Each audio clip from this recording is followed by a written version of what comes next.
Louis, thanks so much for joining us. Pleasure to be here. Thank you for having me. Happy to have the opportunity. So tell us about your role at the 4A's.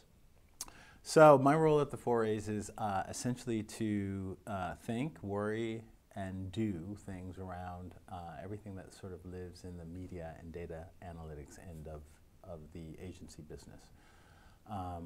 You know, as the 4A's, we are the trade industry group that represents the advertising agencies. So I imagine from your chair you see all this change happening throughout the industry. Can you tell us about some of the most exciting trends?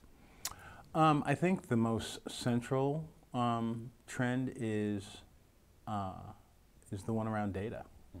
Mm-hmm. And a lot of issues sort of fall from that. I think data is the real changer for the industry over the next several years. Data in terms of understanding consumers, mm-hmm. Data in terms of understanding where consumers are and how we might begin to understand from a measurement standpoint where they are at points in times and within the context of different journeys. Mm-hmm. Great. We hear a lot these days about how agency structure is changing. The way that the relationships with their brand clients are changing, the way that different service lines operate. Can you talk about that a little bit, what you see happening?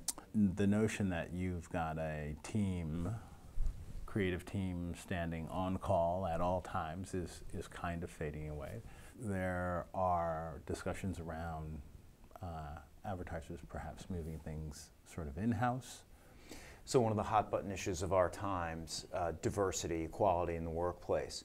Do you feel like our industry, particularly agencies, are leaders in that? Do you think there's work still to do? How would you characterize it? I would say that we still have a long way to go.